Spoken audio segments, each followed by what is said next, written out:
নমস্কার বন্ধুরা, তোমরা সবাই কেমন আছো? লক্ষ্মীর হেসেলে তোমাদের সবাইকে স্বাগত। আশা করি বন্ধুরা তোমরা সবাই ভালো আছো। নতুন বন্ধুদের স্বাগত জানিয়ে, পুরনো বন্ধুদের ধন্যবাদ জানিয়ে আজ আমি বানাবো পটল পোস্ত। বাঙালি মানে পোস্ত ভালোবাসবো না এটা তো হতেই পারে না।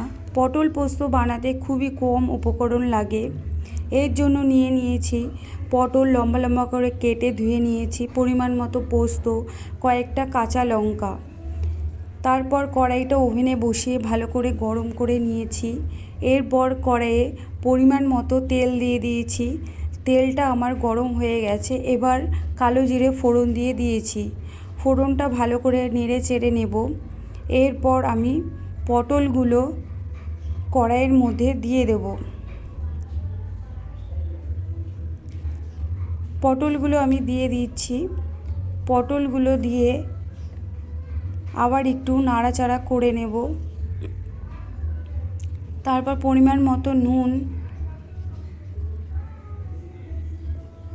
পরিমাণ মতো হলুদ, কালারের জন্য আমি কাশ্মীরি লঙ্কা গুঁড়ো দিয়ে দিয়েছি।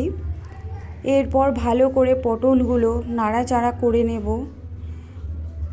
ভালো করে নাড়াচাড়া করে নিয়ে পটলগুলো আমি ঢেকে দেব। 4-5 মিনিটের জন্য ঢেকে দিয়ে পোস্তটা আমি বেটে নেব। পোস্তটা আমার কাঁচা লঙ্কা দিয়ে বাটা হয়ে গেছে। এবার পটলটা খুলে আমি দেখে নিচ্ছি। পটলটা আমার ভাজা ভাজা হয়ে গেছে। এরপর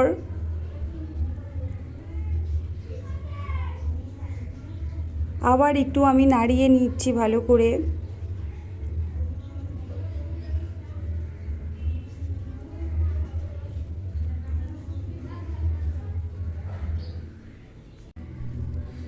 এখন আমি পোস্ত বাটাটা পটলের মধ্যে দিয়ে দেব।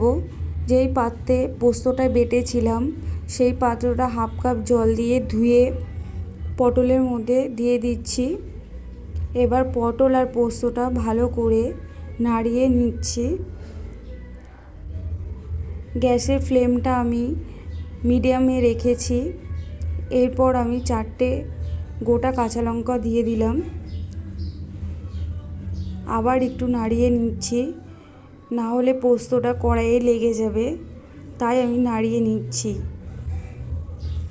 আমার এই রান্নাটা তোমাদের কেমন লাগলো অবশ্যই আমাকে কমেন্টস করে জানাবে। এরপর পরিমাণ মতো চিনি দিয়ে দিচ্ছি। একটু মিষ্টি দিতে হবে, না হলে পোস্ত খেতে ভালো লাগে না। আমি নুন মিষ্টিটা দেখে নিয়েছি, পুরো ঠিক আছে। তোমরা তোমাদের পরিমাণ মতো নুন মিষ্টি দিয়ে দেবে। আর আমার চ্যানেলটাকে লাইক, শেয়ার, কমেন্টস এবং সাবস্ক্রাইব করতে একদম ভুলবে না। সাবস্ক্রাইব করে বেল বটনটা প্রেস করে দেবে, তাহলে যখনই কোনো নতুন রান্না শেয়ার করব তখনই তোমাদের কাছে নোটিফিকেশন চলে যাবে। আমার রান্নাটা হয়ে গেছে। এবার গ্যাসের ওভেনটা আমি বন্ধ করে দিলাম। 5 মিনিট পর আমি সার্ভ করব।